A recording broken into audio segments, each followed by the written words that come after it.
안녕하세요. 매일 성경으로 말씀을 만나는 시간 주변부 묵상의 북악하늘교회 임명진 목사입니다. 주변부 묵상은요, 우리가 성경 본문에서 일반적으로 듣고 발견할 수 있는 내용보다는 그 주변부에 있거나 감춰 있어서 그냥 지나치거나 잊고 있기 쉬운 것들을 찾아내서 함께 그 의미를 생각해 보자라는 취지로 만들어졌습니다. 오늘 함께 묵상할 말씀은요, 출애굽기 14장 1절에서 14절까지의 내용입니다. 홍해의 도하를 앞둔 애굽과 이스라엘 백성들의 마음에 대해서 함께 묵상해 보도록 하겠습니다. 먼저 제가 본문 말씀 읽어봅니다. 여호와께서 모세에게 말씀하여 이르시되 이스라엘 자손에게 명령하여 돌이켜 바다와 믹돌 사이의 비하히로답 곧 바알스본 맞은편 바닷가에 장막을 치게 하라. 바로가 이스라엘 자손에 대하여 말하기를 그들이 그 땅에서 멀리 떠나 광야에 갇힌 바 되었다 하리라. 내가 바로의 마음을 완악하게 한즉 바로가 그들의 뒤를 따르리니 내가 그와 그의 온 군대로 말미암아 영광을 얻어 애굽 사람들이 나를 여호와인 줄 알게 하리라 하시매 무리가 그대로 행하니라. 그 백성이 도망한 사실이 애굽 왕에게 알려지매 바로와 그의 신하들이 그 백성에 대하여 마음이 변하여 이르되 우리가 어찌 이같이 하여 이스라엘을 우리를 섬김에서 놓아 보내었는가 하고 바로가 곧 그의 병거를 갖추고 그의 백성을 데리고 갈새 선발된 병거 600대와 애굽의 모든 병거를 동원하니 지휘관들이 다 거느렸더라. 여호와께서 애굽 왕 바로의 마음을 완악하게 하셨으므로 그가 이스라엘 자손의 뒤를 따르니 이스라엘 자손이 담대히 나아갔음이라. 애굽 사람들과 바로의 말들 병거들과 그 마병과 그 군대가 그들의 뒤를 따라 바알스본 맞은편 비하히롯 곁 해변 그들이 장막 친 데에 미치니라. 바로가 가까이 올 때에 이스라엘 자손이 눈을 들어 본즉 애굽 사람들이 자기들 뒤에 이른지라. 이스라엘 자손이 심히 두려워하여 여호와께 부르짖고 그들이 또 모세에게 이르되 애굽에 매장지가 없어서 당신이 우리를 이끌어내어 이 광야에서 죽게 하느냐. 어찌하여 당신이 우리를 애굽에서 이끌어내어 우리에게 이같이 하느냐. 우리가 애굽에서 당신에게 이른 말이 이것이 아니냐. 이르기를 우리를 내버려 두라. 우리가 애굽 사람을 섬길 것이라 하지 아니하더냐. 애굽 사람을 섬기는 것이 광야에서 죽는 것보다 낫겠노라. 모세가 백성에게 이르되 너희는 두려워하지 말고 가만히 있어서 여호와께서 오늘 너희를 위하여 행하시는 구원을 보라. 너희가 오늘 본 애굽 사람을 영원히 다시 보지 아니하리라. 여호와께서 너희를 위하여 싸우시리니 너희는 가만히 있을지니라. 아멘. 드디어 모세의 인도로 애굽을 나온 이스라엘 백성들은 광야로 들어서게 됩니다. 그런데요, 13장 말씀을 보면 이스라엘이 곧장 블레셋이 있는 가나안 땅으로 들어가지 않고 홍해길로 들어선 것을 알 수 있습니다. 이는요, 그들과 전쟁을 하게 되면, 즉 블레셋과 전쟁을 하게 되면 이스라엘 백성들의 마음이 약해져서 다시 애굽으로 돌아갈 것을 하나님께서 염려한 까닭이었습니다. 출애굽기 13장 17절 18절 말씀 제가 한번 읽어볼게요. 바로가 백성을 보낸 후에 블레셋 사람의 땅의 길은 가까울지라도 하나님이 그들을 그 길로 인도하지 아니하셨으니 이는 하나님이 말씀하시기를 이 백성이 전쟁을 하게 되면 마음을 돌이켜 애굽으로 돌아갈까 하였음이라. 그러므로 하나님이 홍해의 광야길로 돌려 백성을 인도하심에 이스라엘 자손이 애굽 땅에서 대열을 지어 나올 때에 출애굽기 13장 17절 18절의 내용입니다. 사실 저도 이해가 됩니다. 400년간 애굽에서 종살이를 했으니 그들이 전투나 전쟁을 제대로 알긴 하겠습니까? 싸울 기술이나 가지고 있었겠습니까? 그러한 상태에서 갑자기 블레셋과 전쟁을 하면 당연히 좋은 결과를 얻을 수 없을 겁니다. 그들에겐 당장의 전쟁보다는 일단 애굽을 벗어나는 것이 훨씬 급선무였을 것이고 그 후에 그 광야 기간을 거치면서 점차 자립하며 내공과 힘을 길러야 할 터였습니다. 이렇게 광야로 나아가 행군을 지속할 무렵에 갑자기 하나님은 모세를 통해서 이해하기 어려운 말씀을 하십니다. 2절을 보면 이렇게 기록되어 있습니다. 이스라엘 자손에게 명령하여 돌이켜 바다와 믹돌 사이의 비하히로답 곧 바알스본 맞은편 바닷가에 장막을 치게 하라고 기록되어 있습니다. 앞으로 잘 행군하던 그들에게 돌이켜 즉 턴백하여 바닷가에 진을 치라는 말씀입니다. 애굽에서 멀어지기 위해 하루라도 빨리 조금이라도 더 멀리 나아가도 모자를 판국에 하나님은 돌이켜서 턴백해서 바닷가에 진을 치라고 명령하십니다. 사실 생각해 보세요. 바닷가에 진을 치는 것, 이 얼마나 위험하고 무모한 짓입니까? 잘못하면 진퇴양난에 빠질 수 있는 아주 위험한 방법입니다. 혹 강력한 적이라도 그들에게 갑자기 들이닥친다면 어떻게 해볼 도리도 없습니다. 도망갈 길도 없는 거 아니겠습니까? 그죠? 바다에 수장되거나 적의 칼에 쓰러지거나 둘 중에 하나밖에 없습니다. 이 사실을 바로가 몰랐을까요? 알았을 겁니다. 이스라엘 백성들이 광야로 나가서 직진해서 어딘가를 향해 가고 있다는 소식보다는 헤매고 있다는 소식이 바로의 귀에도 들려옵니다. 자, 그렇지 않아도 애굽에 내린 10가지 재앙, 특별히 이 모든 애굽 사람들의 장자가 죽는 그 재앙으로 적지 않은 아픔을 겪었던 터라 속이 편하지 않은데, 이스라엘 백성들이 광야에서 헤매고 있다는 소식은 바로로 하여금 또 다른 생각들이 꿈틀거리는 그런 계기가 됩니다.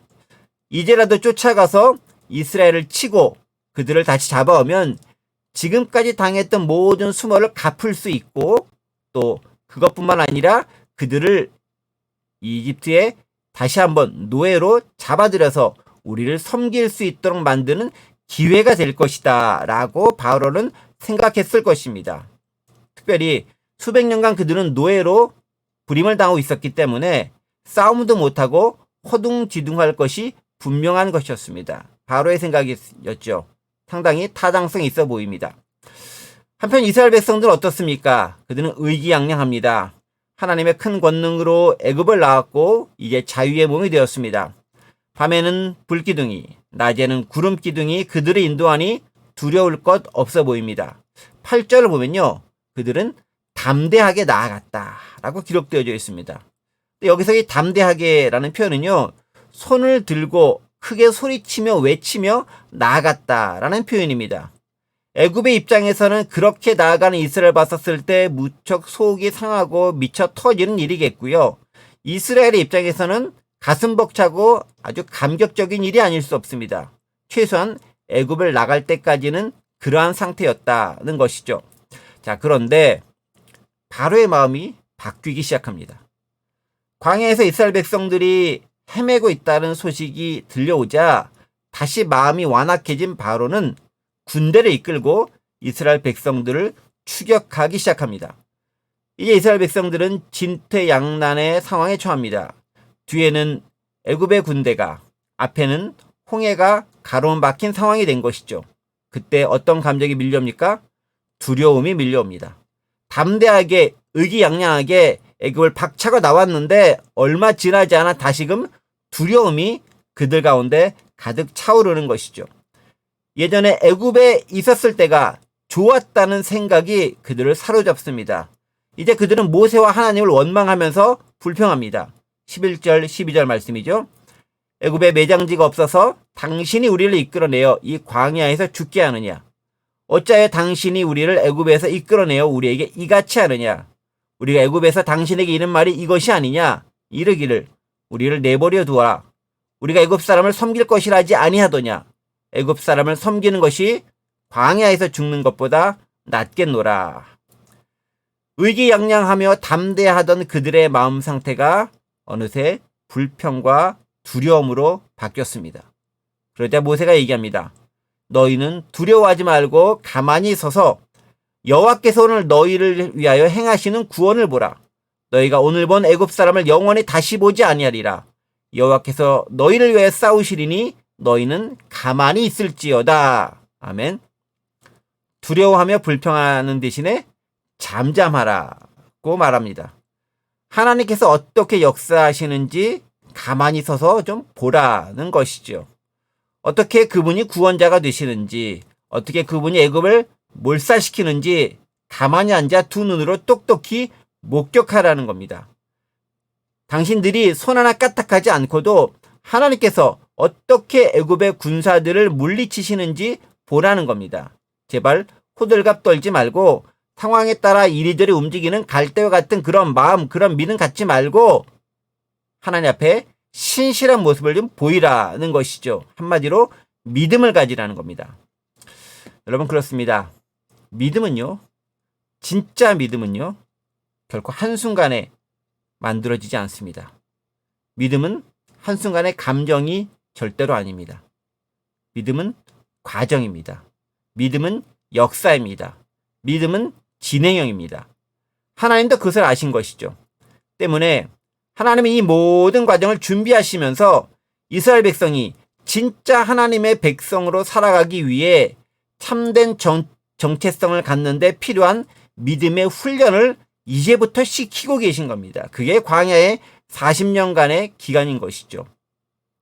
믿음은 순간적인 느낌이나 확신이 아닙니다. 최소한 그런 차원이 아니다는 것이죠. 시작과 과정과 결말 모두에 걸쳐 작동하는 것이 믿음입니다. 단지 처음 시작할 때만 그 순간적인 느낌으로 믿음으로 시작한다라고 해서 믿음이 완성되는 것이 아니다는 것이죠. 이스라엘의 애굽을 떠나기 위한 결심의 순간에도 믿음이 필요하고요. 진퇴양난의 상황에서 어찌할지 모르는 그 과정의 상황에서도 역시 믿음은 필요합니다. 마지막으로 가나안 땅에 들어선 그 다음에도 믿음의 삶은 여전히 유효한 것이죠. 그리고 이 믿음은 우리가 하나님과의 관계성 안에 있다는 것을 진심으로 확신하고 실행에 옮길 때 비로소 놀라운 역사를 이뤄냅니다. 하지만 이제 막 자유인의 생활을 시작해야 하는 이스라엘 백성들에게 그것은 완전할 리 없습니다. 앞으로 배워 나가야 할 그런 덕목이겠죠. 때문에 하나님은 그것을 훈련시키기로 작정하셨고 결국 이 모든 것들은 하나님의 계획 안에 있는 것들입니다.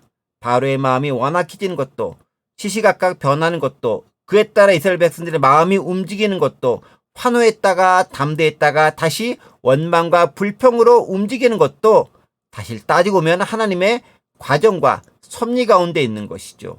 이스라엘 백성들을 훈련시키고 참된 하나님 나라 백성의 정체성을 갖기 위한 하나님의 백성으로 만드는 과정 가운데 있다는 것입니다. 하나님의 섭리 안에 이루어지는 일이죠. 다만 그 과정에서 시시각각 변하는 인간의 마음이 문제인 것이죠. 때로는 담대했다. 또 변하여 두려움이 가득 차고 다시 놀라운 역사를 보면 잠잠해지는 것. 그게 인간의 마음이라는 것이죠. 마무리해 봅니다. 우리는 착각하지 말아야 합니다. 믿음은 순간적이거나 감정적인 차원을 넘어섭니다. 그것은 긴 시간의 인내와 훈련이 필요하며 끝까지 견지해 나가는 것입니다. 그것은 상황과 환경을 초월하는 것이고 불평과 불만 대신 잠잠히 하나님을 바라보는 것입니다. 바로 그런 믿음을 연단받고 성숙해지는 것이 우리가 현재의 삶을 살아가는 이유이고 또한 과정이기도 합니다. 잘 훈련되어 하나님 나라에 들어가기 합당한 삶의 모습, 그런 성숙한 그리스도인이 되는 것이 오늘 이 시대를 살아가는 우리에게 맡겨진 과제가 아닐까요? 그것들 생각하시면서 오늘 하루도 주님 안에서 성숙한 신앙인의 길을 걸어 나가시는 저와 여러분들 되기를 간절히 원합니다. 잠시 기도하겠습니다. 하나님 아버지, 우린 너무 순간적인 그리고 순식간의 믿음만을 강조하고 그것이 전부인 양 생각하고 있지는 않았는지요. 과정과 연단과 그리고 결말에 이르기까지 모든 것 가운데 걸쳐져 있는 것이 믿음일진데 그 믿음을 제대로 알고 믿음의 삶을 온전히 살아낼 수 있는 저희가 되게 도와주시고 순간순간 변하는 감정에 휘말리는 삶이 아니라 믿음으로 확신을 가지고 잠잠히 하나님을 바라볼 수 있는 삶이 될 수 있도록 도와주옵소서. 감사드리며 예수 그리스도의 이름으로 기도드립니다. 아멘. 오늘 하루도 믿음 안에서 샬롬.